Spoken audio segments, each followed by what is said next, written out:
All right. Good evening. We're plugging away the last of the Samech blot is Daf Samech Tes. We're going to be learning Daf Samech Tes and Ayin Amud Aleph. Hashem will get to about 5-6 lines till the bottom of the page, discussing again some of the klaliistic ideas about Shabbos, Shogeg, Mazid, how we define them. We spent some time doing that already, and we're going to do a little bit more of that. And just a reminder of where we left off with yesterday so that we can jump straight back into the sugya. We were discussing yesterday a very unique shita of Munbaz. Munbaz was an Amora, a rarely quoted Tana, a rarely quoted Tana. And he was of the opinion that based on a hekesh, as we'll see soon, based on a halachic hekesh, that there is no real difference in regards to shogeg and mazid as it relates to das. He assumed, as we'll see in more detail today, that the das that one has when they do a mazid, namely, I'm about to eat treif, so I know that there's an isser in the Torah to eat treif, so I know that that's going to happen. Shahakol ni'abivara, or no shahakol, and then I eat it. But Munbaz expanded that even to the world of shogeg, to say that you also know what you're doing when there's a shogeg. It's a redefinition of how we define shogeg. So that's where we're jumping off to today, where on the bottom of Maseches and Beis, about 6 lines from the bottom, the Gemara says, "My time of the Munbaz." Why was it that Munbaz tried to equate the worlds of shogeg and mazid in that a person has the idea, that a person actually has das when they are doing the avera b'shogeg? And he answers with a gevaldik answer. Dichsiv, we have 2 psukim in the Torah. Torah achas yelochem le'oseh bishgaga. There is one, the first pasuk here speaks about someone who's oseh bishgaga, a person who does an iser b'shogeg, b'samichlei. And there's another pasuk not too far away, v'anefesh asher ta'aseh b'yad ramah, and an avera that you do b'yad ramah, namely that you do it b'mezid. So you have 2 psukim, one about shogeg, one about mezid, and they're juxtaposed. So he makes a hekesh. 4 lines from the bottom, Maseches and Beis, hikish shogeg lemezid. Here's our comparison that he makes based on these 2 psukim. Ma mezid shahisa lo yadia. Just like when you know that you're doing an avera, you have that knowledge as you're doing the avera. That's how we define a mezid. Af shogeg shahisa lo yadia. Even when you do a shogeg, so then you also have yadia. Now, even Munbaz is going to have to answer the question of what's the difference between shogeg and mezid, because he still agrees that there's a korban chatas. He's not undoing psukim in the Torah. The only question is, how does he then define the parameters by which we would then bring a korban chatas? We'll talk about that on Samech Tes Amud Aleph, but this is his answer. In short, Munbaz equates mezid and shogeg based on a hekesh. Says the Gemara, 2 lines from the bottom, Rabbanon. And the rabbis, remember, Rabbi Akiva argued with Munbaz. Rabbi Akiva thought that Munbaz was totally wrong. Like, how could you say that a shogeg and mezid are the same? So the Rabbanan, the rabbis, Rabbi Akiva, Hi Torah achas my avidle. What did you do with his hekesh? He had a great hekesh. You need to answer that marimakom. He just brought you a marimakom. You have to give a response. So says the Gemara, my abdile, what does he do with this? Mi boy lehu. This is going to be used. These 2 psukim and a third one, as we'll see shortly, will be used for a different hekesh. For what Rabbi Yeshua ben Levi would teach to his son. Here are the psukim. Number 1 we saw. Torah achas yelachem lo'oseh bishgaga. V'chsiv, this pasuk we did not yet see. V'chis yishku v'lo sa'asu es kol ha'mitzvos eila, when you don't do all the mitzvos. V'chsiv, a pasuk by avodah zarah. V'chsiv, v'anefesh asher teseh b'yad ramah. And hukshu kulam la'avodah zarah. All 3 of these psukim are considered to be similar to the world of avodah zarah. How so? Malahalan, just like by avodah zarah. Davar shechayavan al zadono kares v'shigagaso kares. There is a circumstance by which your shagaga of achatas would only be in a case where there is zadono kares. If I do the avera intentionally, like by Shabbos, if I do it intentionally, so I'll be chayav kares, shigagaso chatas. Then we bring about, when we do it by accident, so then we have a chatas. Af kol davar. This now applies widely. We're applying this across the board. Wherever a person would do an avera bizadon, they do it on purpose, and the onish would have been kares, then the result is al zadono kares v'ashiga gaso chatas. So that's how the Rabbanan answer. They say, again, just to be a little nuanced, the marimakum that Munbaz used to prove that mezid and shogeg are similar and that there is das in both of them when you do the avera. The Rabbanan say it is a good marimakom, but it's already repurposed for Rabbi Yeshua ben Levi, what he taught to his son, to learn about the rules of zadono kares and shigigaso chatas. So that works out fine. So now the Gemara says, great, fine, everybody, the marimakomos are clear. Ve'ela Munbaz shigaga b'mai. According to Munbaz, who says that you have das even when you do an iser shogeg. So what's the difference between the two? How then, Munbaz, would you define a shogeg such that you be chayav v'chatas? How do you differentiate an isser b'shogeg and an isser b'mezid? Answers Munbaz with a very, very detailed answer. 3 words, not too long. Kigon sheshagag b'korban. The reason why, and it's a catch-22. What is the shogeg? The shogeg, what knowledge are you lacking to make something? You did the avera b'yadiyah. I know that I'm eating treif. I know that I'm doing a particular isser. Fine. What information was I lacking? What does Munbaz say is the defining factor of a shogeg? Is that you didn't realize that there was a chiyuv chatas. You didn't realize that a korban had to be brought. What's ironic is that at that exact moment, when you specifically don't recall that there's a korban to be brought, that's when you're chayav a korban. That's the shita of Munbaz. The Rabbanan. How do the Rabbanan respond to the opinion of Munbaz that he said that shagaga, as opposed to mezid, shagaga is defined by being unaware of the fact that a korban was part of the isser that he was doing. The Rabbanan, what do they hold? They say shigagas korban loshma shigaga. Forgetting about the fact, accidentally, inadvertently having an amnesia moment, forgetting that the fact that there's a korban doesn't make something into a shogeg. That's a nothing. They just don't agree to the distinction.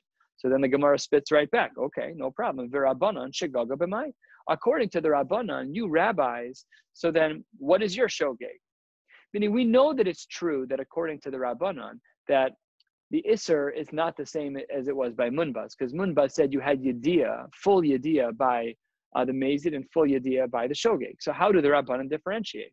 We'll see that the Rabbanan are not so far away from Munbaz. And let's see the first of these two opinions. We'll now have a machlokes Rav Yochanan and Rav Shimon ben Lakish. This will cover approximately the next Amud.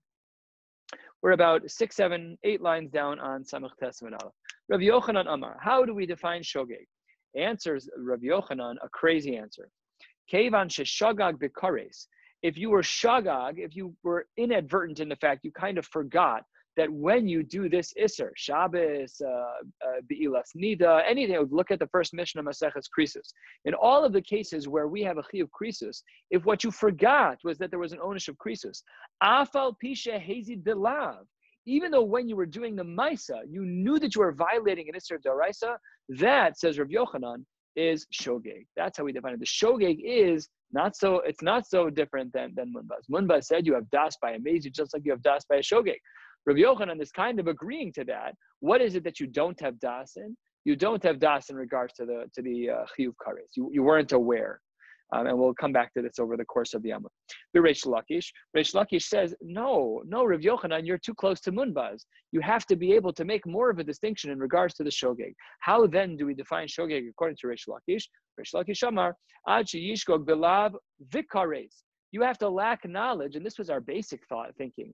If we were to do an Isser Shogeg, let's say, for example, Chas v'Shalom, we were Mechal Shabbos. So we don't want to be Mechal Shabbos. We would have thought in our mind's eye that if I knew what I was doing, then that's not a Shogeg. Rabbi Yochanan says that's not true.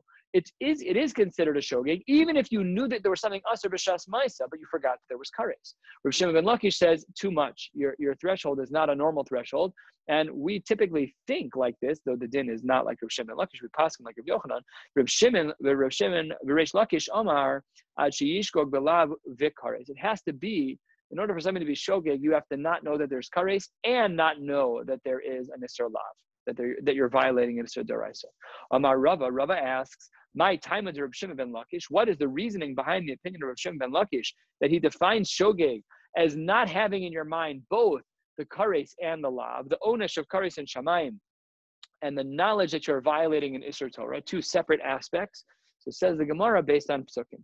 Amar Kra, based on a pasuk, I should say. Amar Kra, Asher lo seyasena ve'ashem. Two parts. Asher lo seyasena, the lo say you should not do it. Ve'ashem, and you're guilty. So says Rav Shimon ben Lakish, Reish Lakish, look at this pasuk. We see that there's a duality to this pasuk. There's two aspects to the korban chatas. One is that you don't have the kares, and the other is that you don't have the isser lav. Ad sheyishkog belav v'kares sheba. Until you lack both of those pieces. Someone just has a question. Hold on one second. Does a person need to be warned before the kares applies? No. The the warning, the hasra that you're referring to, is true when a person is going to be put to death by Bezdin. In order for the layers of onesh on Shabbos work like this. The worst possible level, obviously, is a chiyuv skila. And in order to have a chiyuv skila, you need edim, who are kosher edim, whatever that whole world of halacha is. You need hasra, which is a formal warning. We have to define what that formal warning is over the course of time, and that warning has to be within toch kidei dibur, a very short amount of time. And with all of that combined, you then within toch kidei dibur, within 3 seconds, need to violate an Isser Torah. That's when the hasra comes in.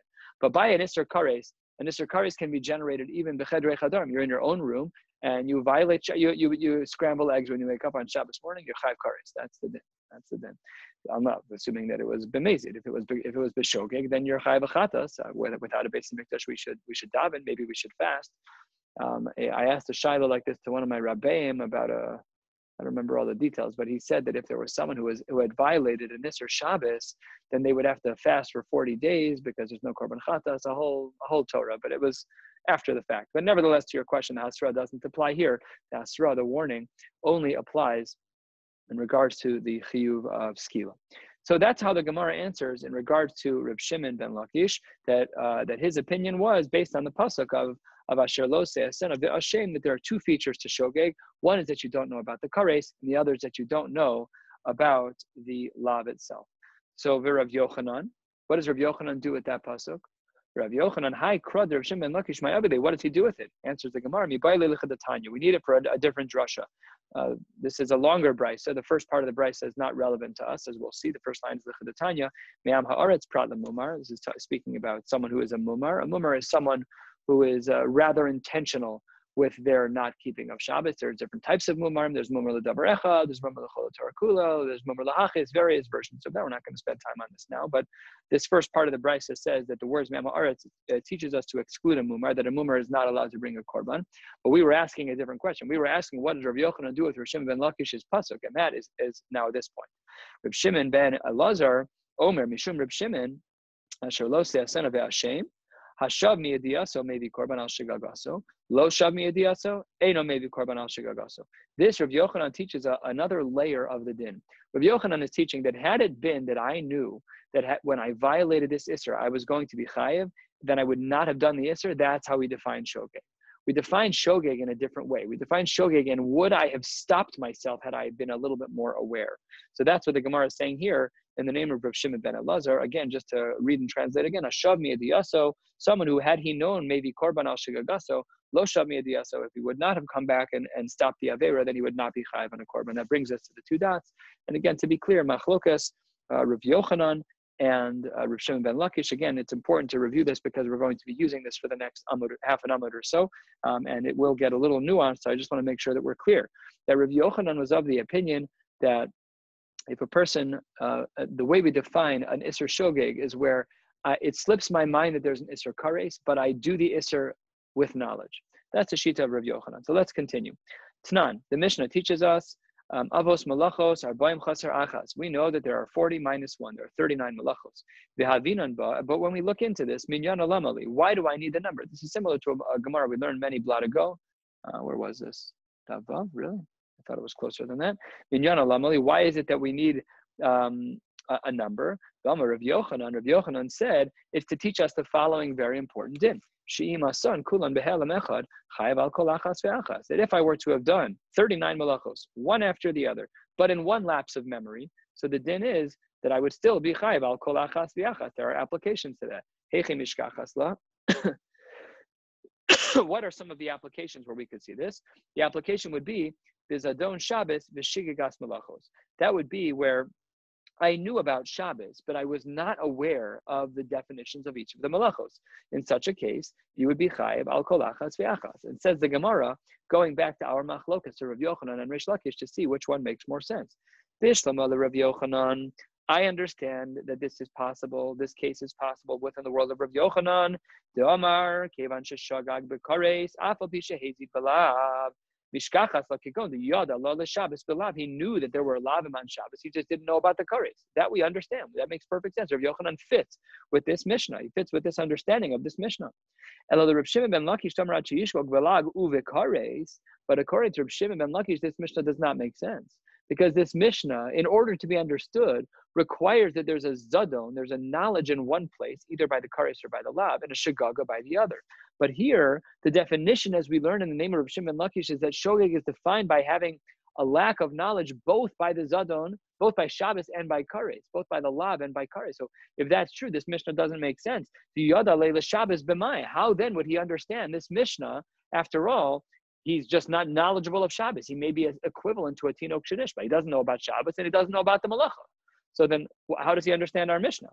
So it says the Gemara, no, we can answer still, according to Rav Shimon Lakish, the Yada B'tchumen. He does have one piece of knowledge. Now, the Isser of Tchumen is very unique. There's a machlokas in the Tanoim, and there's a machlokas in the Poskim as well, about whether the Isser of Tchum Shabbos is an Isser d'Oraisa or an Isser d'Rabbanan. To do a brief review of what the Isser of Tchum Shabbos is, this is almost unapplicable to our neighborhood. You'd have to walk very far for this to happen. But the din is that one is not allowed to walk 2,000 amos past the last house in the neighborhood. So if you could imagine an oasis type of neighborhood, let's say it's a mile wide, and there are houses in a perfect circle. So you're not allowed, you can walk outside of there without carrying anything. We're not talking about carrying, we're just talking about walking. You're not allowed to leave the tchum, which is 2,000 amos outside, excuse me, 2,000 amos outside of the last house.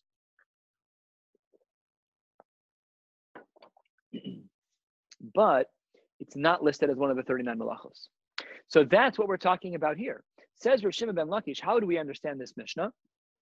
What was the ideas of this person? It must be that this Mishnah was talking about the Isser of Tchum Shabbos, back in the Gemara, the Yada B'tchumen ve'aliba Rabbi Akiva, who holds that it's an Isser d'Oraisa. Other Tanoim and the Poskim don't hold that it's an Isser d'Oraisa, but according to those who hold that it's an Isser d'Oraisa, at least the sheets of Rav Shimon ben Lakish can still take place, because you didn't know it was Shabbos, and you don't know the 39 malachos. This isn't one of the 39 malachos. So that's how he would explain this particular case. The Gemara then asks, wait a minute, who fits according to the following shita in the Tanoim? Man Tana lahada Tana Rabbanon.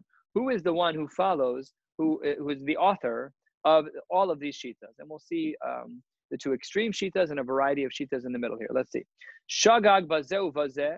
Let's say a person was b'shogeg about the kares and about the lav. I didn't know there was an onish kares, and I wasn't aware that there was an isser lav, that I was violating the Torah. Zeu shogeg amar b'Torah. That is a basic definition of shogeg. That sounds a lot like Rav Shimon ben Lakish.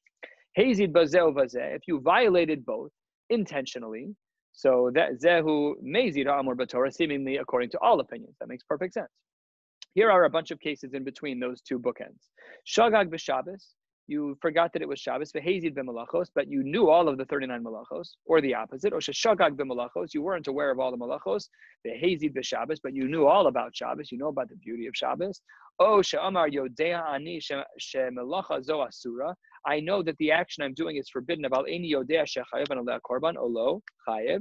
In all of these middle of the road cases, we say that you're chayev. Who is this like? This is not like Rav Yochanan, and it's also not like Rab Shimon ben Lakish. So answers the Gemara, Kiman, Kimlun Baz. This is not a problem for our understanding of Rav Yochanan and Rav Shimon Lakish. It doesn't touch their machlokas one way or another, because this shita in the Tanaim is only according to the opinion of Munbaz. Amar Abaye, still more analysis of the shita of Rav Yochanan.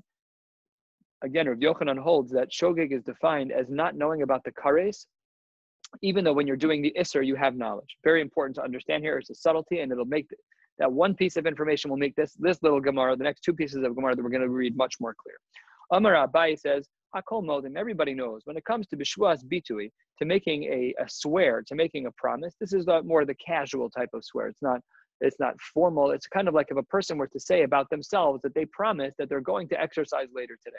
So if you make that promise and you don't keep it, you violated Shuas Bitui.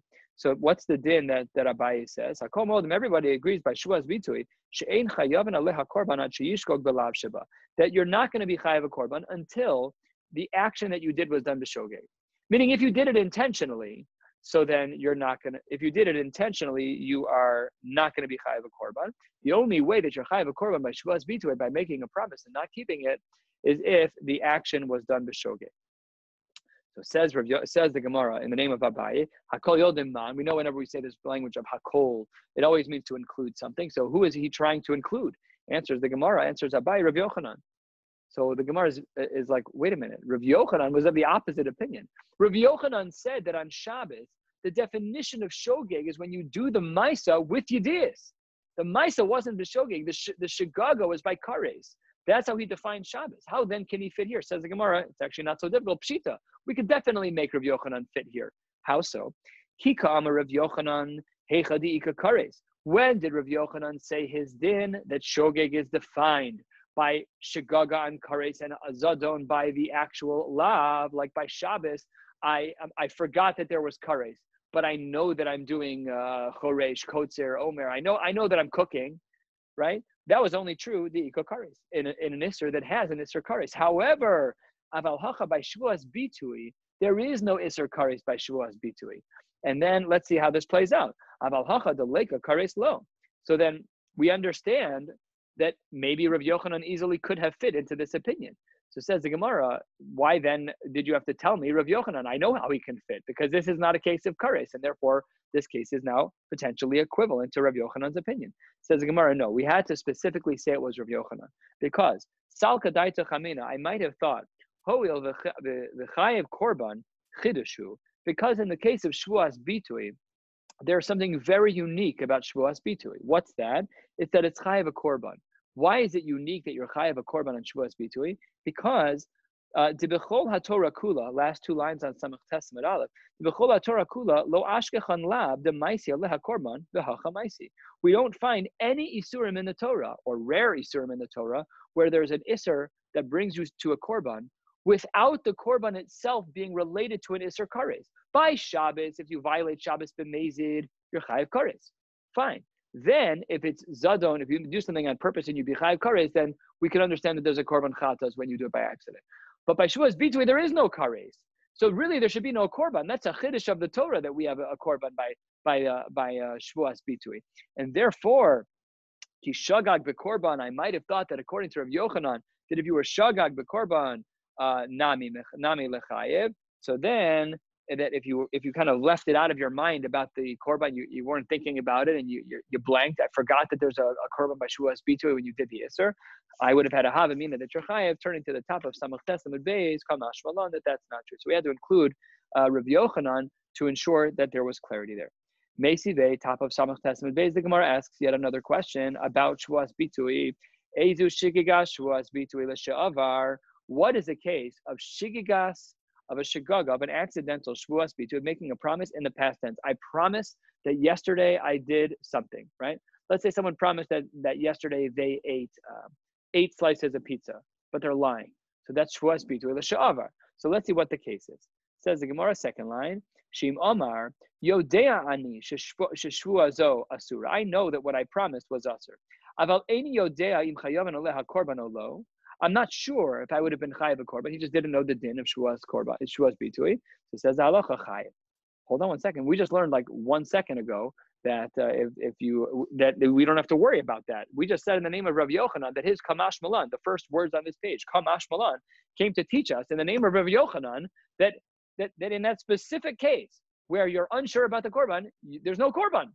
So how could Rav Yochanan say that? How can Abaye in the name of Rav Yochanan say that? We see here. And this is a Meisive, this is Torah Satanaim. Rav Yochanan cannot argue on the Tanaim. So how does this work? Says the Gemara, Hamani, that must be following a different opinion that follows the opinion of Munbaz. And therefore, that's not a question on the Shita of Rav Yochanan. Where does that leave us? It leaves us that in regards to Shavuos Bitui, where there is no Chiyuv Kares, if a person, when they are saying a Shavuos Bitui, when they're saying, I promise X, and that was a lie, and they did not realize at the time that there was a korban, so we would still say that they are patur. We're going to skip all of the parentheses and go to the 2 dots. We're almost done with this sugya, another 6-7 lines, and then we're going to move into a new sugya, which will cover a significant part of continuing our learning tonight. A reminder that we are going to the bottom of Daf Ayin Amud Aleph, and we should probably still stay within our time frame. Says the Gemara, everyone knows in regards to truma can only be eaten by a kohen, by certain family members of a kohen, only b'tara. Let's say that as a zar, I steal that food from a kohen and I eat it. So the halacha is if I steal the food of a kohen and I eat it, the halacha is that I'm chayiv to pay back the principal. Let's say I stole $10 of food, so I'm obligated to give that back and chomesh and a fifth. There's actually a discussion, we've mentioned this before when this discussion has come up earlier, that the fifth doesn't add 20. The fifth adds actually 25%. The result is that it's a fifth. So we really, if it was $10, then I would have to add a quarter after, which is $2.50. So I have to pay $12.50. So that's how the math works. It's just called the Chumash. But the Gemara here says that Abaye says in regards to Truma, again, the same language of Akol Modim, we can anticipate the question of who are we including here. Everyone agrees that when it comes to Truma, if I ate the Truma of a Kohen, I'm not going to be obligated. I have to pay back the principal, but I'm not obligated for the punitive Chumash until it blanked my mind about the lav itself. I forgot that I'm not allowed to eat the food of a Kohen. My brother-in-law is a Kohen. Mir Hashem, the Beis HaMikdash should be rebuilt mamish tomorrow morning. So he's got truma. I walk into his house and I steal his food and I eat it. But it was done b'shogeg. What kind of shogeg? If it was the shogeg of the lav, that's a shogeg. But if it was a shogeg of anything else, it's not. Says the Gemara, Hakol Modim man, Abaye. Who was Abaye trying to include here in this din? When he said Hakol Modim, Rav Yochanan. Says the Gemara, I can make Rav Yochanan fit in. Do you remember Rav Yochanan's core shita by Hilchos Shabbos is that we define shogeg by saying that the shagaga was by kares, but you knew what you were doing during the lav. I just forgot about the ownership of kares. How does that apply here? Let's see. Pshita, I could understand. Ki Amar Rav Yochanan. When was Rav Yochanan's shita said by Maseches Shabbos that we define shagaga as being on the kares, but you knew what you were doing b'shas ma'isa, you knew about the lav? Says the Gemara, that was Heichadika Kares by Hilchos Shabbos. We had an Isser Kares. There, Rav Yochanan had his din that shogeg was defined with the shagaga on the Kares, but on the lav, I was paying attention. I knew I was doing something wrong. But Heichad the Leika Kares, I would have. But where there is no Kares, and here by Truma there is no Kares, so then the halacha is that Rav Yochanan would totally agree. So if that's the case, then why did Rav Yochanan? Why did Abaye say Hakol? Why did Abaye try to include Rav Yochanan here? Why bring him in at all? There has to be something to be learned. Says the Gemara as follows. Ma'udetema, you might have said as follows. Misa b'makom kares omedes. You might have thought that Misa, the pasuk does say in regards to this Isser, the pasuk does speak about Misa. Where's the pasuk?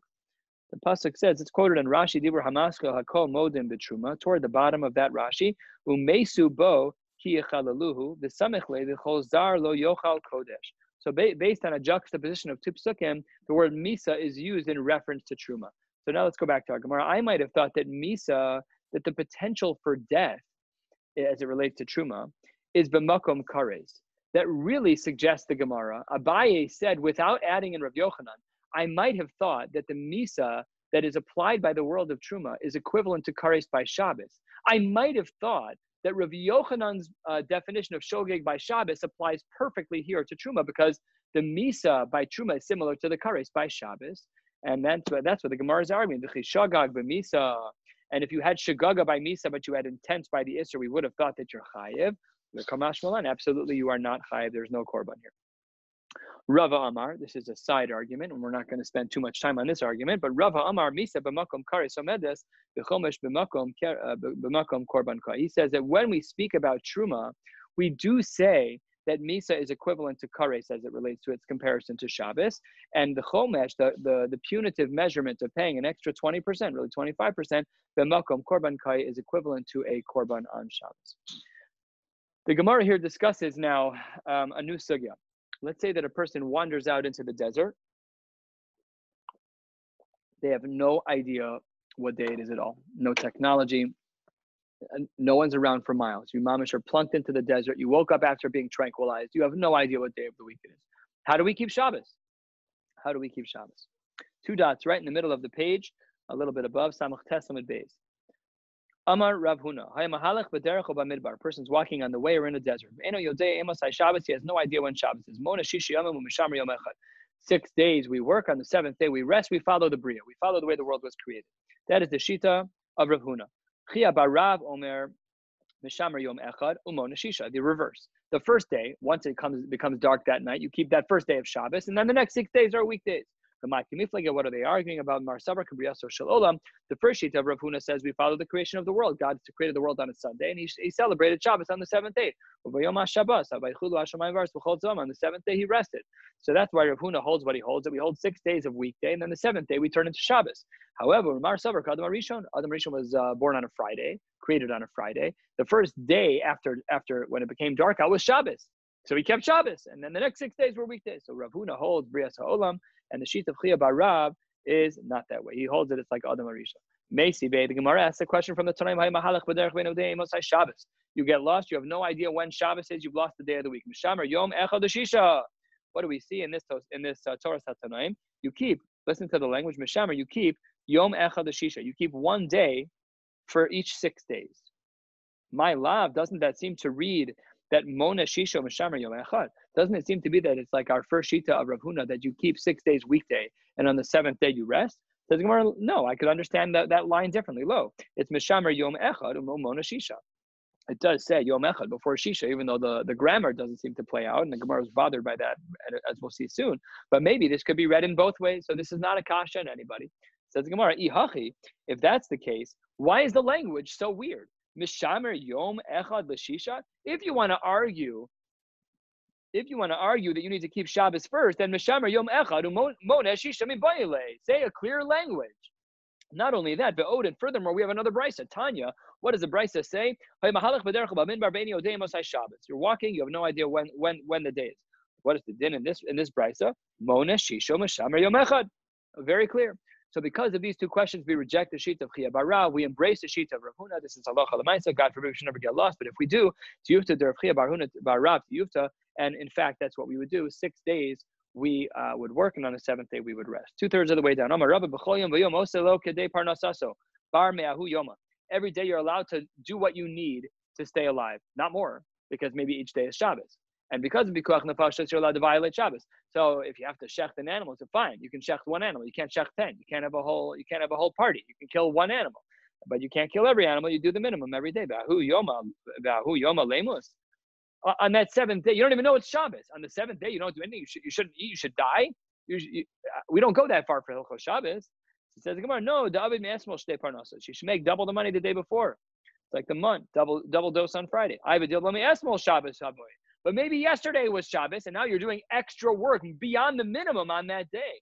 If you think whatever your Friday is, whatever day 6 is, so the Gemara says do double the work. Double the work is usher. If that day is not Shabbos, then you're not allowed to do double the work. It makes more sense to do malacha every day, but for the minimum to keep yourself alive. And that's what the Gemara says here. So every day you are allowed to do what is the minimum to keep you alive. Even that 7th day, which would be Shabbos. How will we know what Shabbos is? If you're allowed to shecht, if you're allowed to salt the animal because you have to eat it, and you can do this every day of the week, you can do all the minimums, you can do kotzer when you're starving, you could violate all the 39 malachos kimat. So then how do we know it's Shabbos? How have you celebrated Shabbos? 6 days you rest, on the 7th day, what do you do? Answers the Gemara, b'kiddusha ve'avdalta. You still make kiddush because we have the aspects of the asay of Shabbos. In Maseches Shabbos, we rarely speak about the asay, about the positive mitzvahs, but we have mitzvahs asay on Shabbos. Kiddush on Friday night, it's a mitzvah deraisa for every adult, male, female, women can be motzi men can be motzi women. I've been at Shabbos tables where the balabasa says, does anyone want to make kiddush? And a girl raised her hand and said, sure, and she belted it out.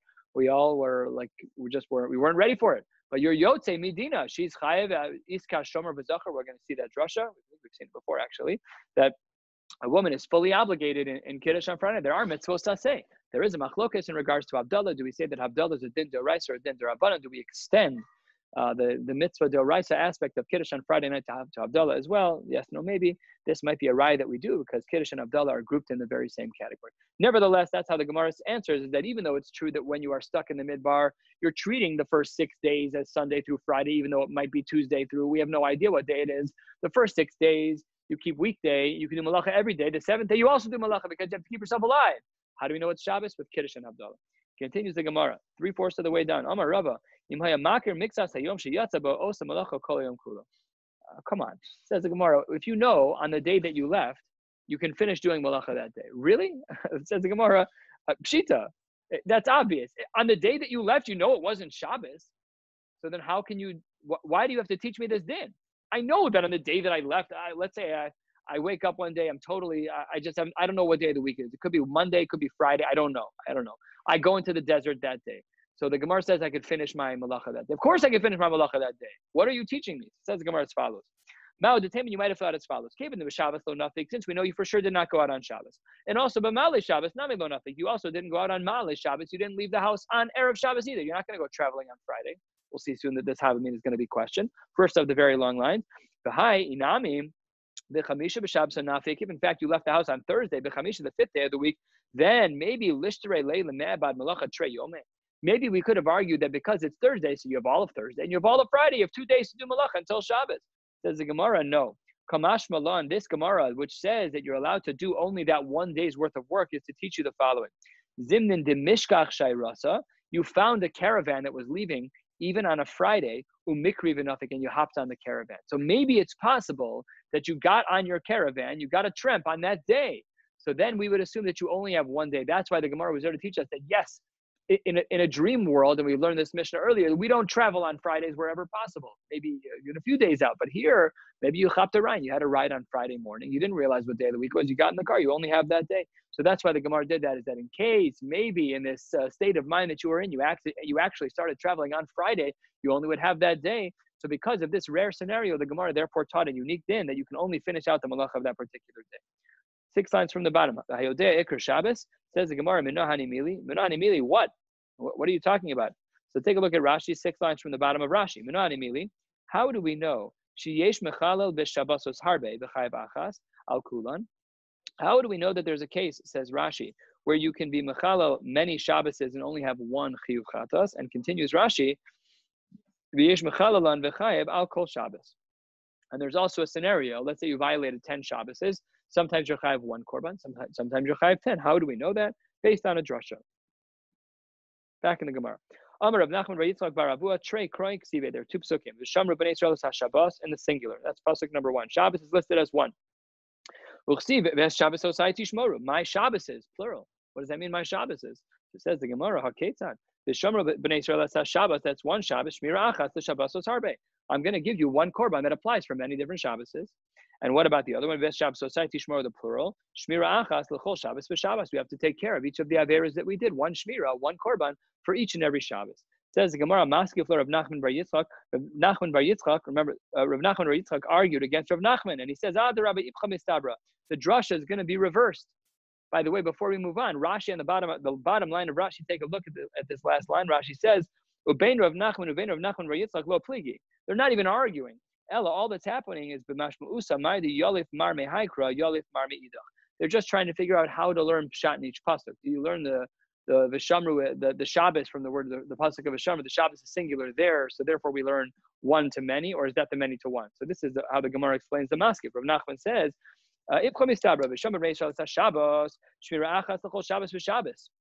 he says that I learned from there that you have 1 for each Shabbos, the opposite of what Rav Nachman said. And maybe we'll learn the other way, that the plural one teaches me that I can have many Shabboses covered by 1 korban. So just however you learn that, it doesn't make a difference. The Gemara is just showing us here, based on psukim, that there are scenarios where we could have 1 iser, we can have 1 korban to cover many Shabboses and many korbanos to cover even 1 Shabbos. Last 3 words on Samach Tes Amud Beis, moving to the top of Ayin Amud Aleph, says the Gemara, Hayudea Shu Shabbos, Ma'ishno Reisho, Ma'ishno Seifa. Take a look at the top Rashi, because we don't know what the Gemara is talking about. What does it mean, Ma'ishno Reisho, Ma'ishno Seifa? Says Rashi on the very top of the page, Ma'ishno Reisho de Shigigas Shabbos Uzadon Malachos, where I forgot about Shabbos, but I knew all of the 39 Malachos. There we said, Lo Machayev al Achas. There we said there are times that you're only chayev 1, L'chol Shabbos, for each and every Shabbos. The Seifa, says Rashi, second line, the Seifa, and the second case in the Mishnah, really the third case in the Mishnah, the Zadon Shabbos v'Shigigas Malachos. I knew all about Shabbos, but I forgot about the Malachos. There, Chayev al Kol Malacha Malacha. So these are cases 2 and 3 of the Mishnah that we started learning. Where was it? A couple of blot ago, that Mishnah that we started at the Mishnah at the beginning of the Parak and Daf Samach Zayin.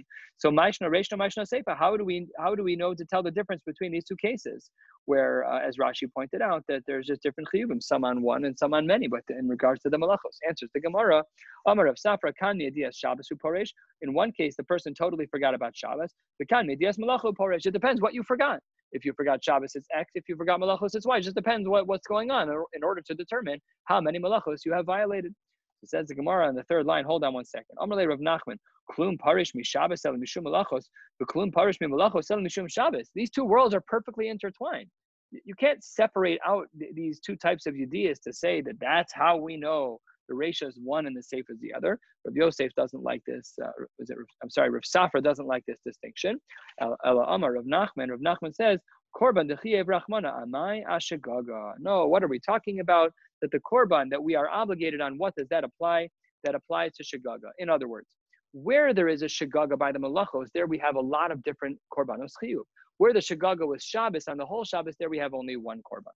And that brings us to the last line here. Hasam chada shagaga. By Shabbos, there was only one shogeg. Hacha tuva shagagos hafyan. Where you forgot 39 malachos, there were a lot of forgetful moments. And therefore, that is the distinction in our Mishnah at the opening of the parak Klal Gadol, is why in some cases we have only one korban, and in others we have many. If the shagaga was on one topic, we have it only on one. And if the shagaga was on 39 topics, then we have 39 korbanos. Chayav al kol malacha malacha. Just a few more minutes until we get to the end of the page. It says the Gemara, Chiluk malachos minol. And how do we know that each malacha is treated differently? Answers the Gemara, Amar Shmuel Amar Kra. Shmuel answers from a pasuk, Mechaloleha mos yumas. HaTorah rivsa misos harbe al chilul echad. A person can get many different malachos, can get many different onshin on many different malachos. Even on one chilul, even on one isser, if you've done it a number of times. So instantly asks the Gemara, the pasuk that Shmuel just quoted was not talking about a shagaga. The pasuk that he was Mechaloleha mos yumas. We don't kill people for shogeg. The pasuk's talking about mezid. That's when someone is mamish mechal Shabbos. They drive their car on Shabbos. Again, like to answer the question, with Edim and with Hasra, they mamish don't drive on Shabbos. They get in the car, they start the engine. That pasuk's talking about mezid. It says the Gemara, Hai b'mezid ksiv. That pasuk is speaking about mezid. So answers the Gemara, you're right, but the pasuk is not being used for any drasha. If that part of the pasuk, doesn't have a drasha on it, if it's not being used for the world of mezid, then we already know that people have a punishment of misa. So these words in this pasuk are extra. Then then we're going to use those extra pasukim for the world of shogeg. My yumas, and what does it mean? Yumas by shogeg. We don't kill people for a shogeg.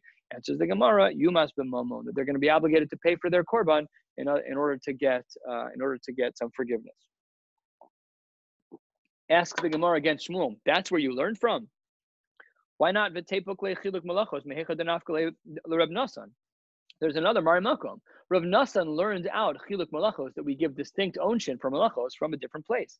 You, Shmuel, why did you not do the same? The Tanya, the Brisa reads, Rav Nasan Omer lo savaresh b'chol moshe v'zechem Shabbos. One of the very few malachos that are isolated out in the Torah is that we are not allowed to light fires on Shabbos. Ma Talmud Lomar, what does this pasuk come to teach us? Lefisha Ne'emar, Vayakel Moshe es kol hadas b'nei Yisrael eile hadvarim v'gomer sheishes yomim te'aseh melacha. What does the phrase eile hadvarim teach us? Look at these words, eile hadvarim. So dvarim is plural too. The hey of hadvarim is another one, that's 3. And eile, the gematria of eile is 1 plus 30 plus 5 is 36. 36 plus dvarim, that's 2, is 38. And with the hey from dvarim is 39. Elu shloshim v'tesha malachos shenemar l'Moshe b'Sinai.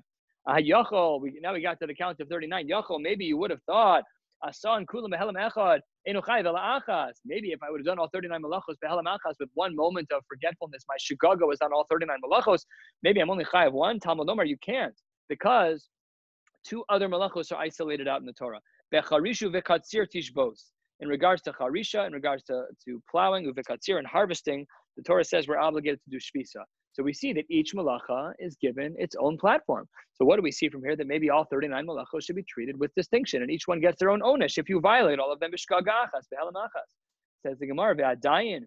Maybe I could argue, this is a very unique havamina. Some of them, unfortunately, have a very hard time with this havamina. Ve'adayin ani omer, al charisha ve'al aktsira chayiv shtayim, ve'al kulan eino chayiv achas. Maybe I could argue, look, listen, the Karesh and V'katzir, those are put in the same pasuk. Those 2 are treated, those 2. You do 2 of those, you get 2 isurim. The other 37 isuri deraisa that you do on Shabbos, they're all treated as 1. Says Gemara, you can't. Talmud Lomar lo savaru eish, because of the distinction made by lo savaru. Havara bechlal haisa. Havara really was part of the initial gist of the Isra of Shabbos, as we will learn in the Mishnah on Ayin Gimel. We know that Havara is one of the 39 malachos. So v'lama yatzas, why did the Torah go out of its way to isolate and to highlight the Isra of Lo Savaru, what to teach us this Isra of lighting a fire?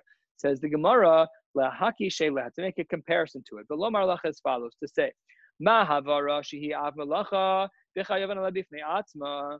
This, that the Torah went out of its way to make an explicit pasuk of Lo Savaru Eish B'chol Moshe V'sechem Yom Shabbos, teaches me that this is going to be treated like an Av Malacha unto itself with its own onshin. Af, says the Gemara, more than 2/3 of the way down. Af kol shu av malacha chayav and aleh bifnei atzma. So that's the Gemara's question. We see from here that Reb Nassan had a perfect format to learn out where the 39 malachos came from and why there's a separate chiyuv on each and every one of them. So why didn't Shmuel learn out from there? Why did Shmuel learn from a pasuk mechalaleha mos yumas, a pasuk that's really by mazid? We're stretching to take the imeno inyan leinyan mazid. Okay, mechalaleha mos yumas. Okay, there was no drasha there. Let's borrow it and bring it over the bridge to Chicago. Really, the pasuk is about mazid. So why doesn't Shmuel take a much cleaner route of that which Rav Nassan does, which is just as we learn, having these few malachos which are distinct, and that teaches us that there's chiluk malachos. That each malacha gets its own isser. Answers the Gemara, and with these next few lines, we're going to close out for the evening. Shmuel savar la Rabbi Yossi. Shmuel holds like Rabbi Yossi. The Amar havara lelav yotzas. Havara was not excluded like you think, like Rav Nassan said. Rav Nassan said that havara was taught in isolation specifically to teach me about chiluk malachos, that each malacha has its own onesh. Says Shmuel, I don't hold like that. I hold like Rabbi Yossi. The Tanya, the Brisa reads, Havara lelav yatzas. Havara has a unique din. Why does the Torah distinguish by Havara? Because Havara lelav yatzas, to teach you that there's only a lav, that there's no chiyuv kares. Very uncommon. Really, the first Mishnah Maseches Krisos indicates that the violations of Shabbos have Krisos to them. Not this Isser. That's what Rav Yossi holds. Rav Yossi holds that the reason why the pasuk indicates separately of Havara was to teach me not about Chiluk Malachos, but rather about Lelav Yatzas Divi Rav Yossi, and Shmuel holds like Rav Yossi. So therefore, the pasuk wasn't available for Shmuel to learn on Chiluk Malachos. What's the close of this brisa? As we already learned in a previous Marimakom, Rav Nassan Omer Lechalek Yatzas. Rav Nassan held that pasuk was coming to teach us the uniqueness of the pasuk of Lo Savar Reish B'chol Mosh Vosechem was there to teach me that every malacha gets its own onesh. It's treated in a siloed fashion, that each one is treated as its own world. If I have a shagaga of lamates malachos, I'm obligated to bring lamates korbanos. And again, Rav Yossi, who again, Shmuel held like Rav Yossi, who said that that's not why the pasuk was brought. It was rather brought just to remind me that Havara is only lelav yatzas and not lichalek. Yirtzeh Hashem will pick up after Shabbos with Ayin Omid Beis and Daf Ayin Aleph, and I hope you all have a beautiful, beautiful Shabbos.